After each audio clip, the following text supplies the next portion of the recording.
pag wala kang panahon para sa sarili mo, para sa mahal mo sa buhay, wala lahat ng material na bagay.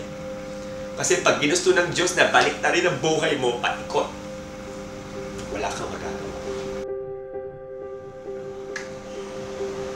Masakit na masarap na balikan ng nakaraan. Kasi maliit pa lang ako, mahilig na ako magsasalit sa mga singing contest, dance contest. Maraming taong naniniwala sa kakayanan ko. Pamilya ko, mga kaibigan ko. Hanggang sa dumating yung time na napagod ako ng pagsali, kaya dito ako doon, pero wala talaga nangyayari.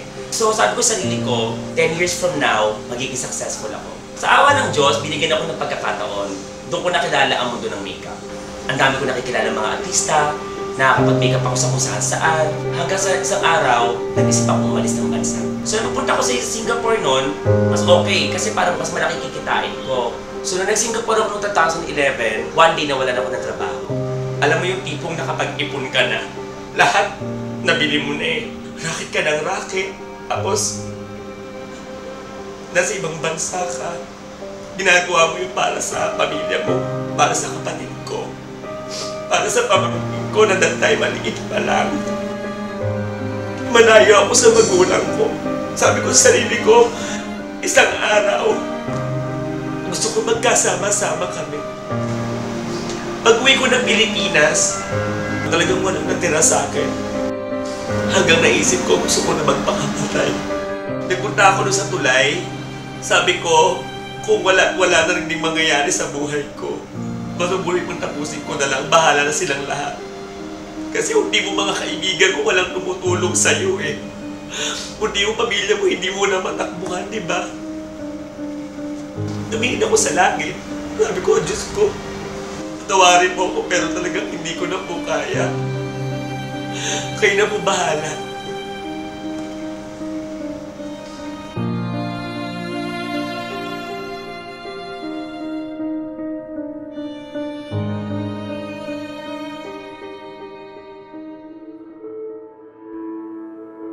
Mabait ang Diyos.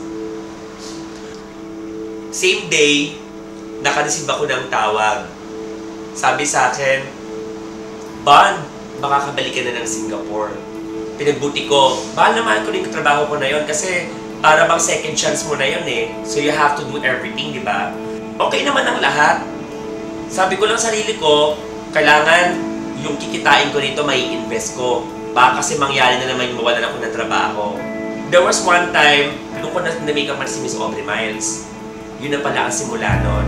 Kasi napansin ko, lahat na nangyayari sa buhay ko, lahat magkakonekta. Naka-receive ako ng tawag sa isang kaibigan ko. Sabi nga sa akin, Hoy Bon, meron diyang pupunta sa Singapore na magandang company. Tignan mo. Pumunta kagad ako. Maraming buwan nang lumipas, bigla na naging takbo ng pag-JC Premier ko.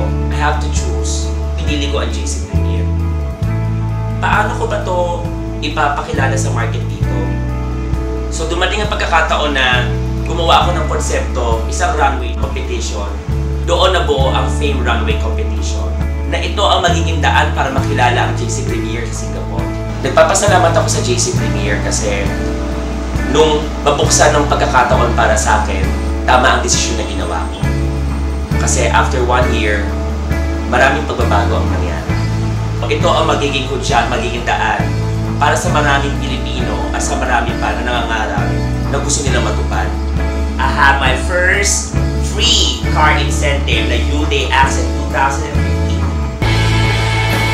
Pag wala kang panahon para sa sarili mo, para sa mahal mo sa buhay, wala lahat ng material na bagay. Kasi pag ginusto ng Diyos na balik na rin ang buhay mo, paikot, wala kang magagawa. Pero pag ginusto ng Diyos na iangat ka, kahit ayaw mo, kahit marami pang kumontra, mangyayari talaga. Kasi, natuto kang makinig, natuto kang magdasal, natuto kang sumuko, hindi ka sumuko. My name is Bon Martinez, dating international makeup artist. Ngayon, international independent distributor of JC Premier. Welcome to the Good Life.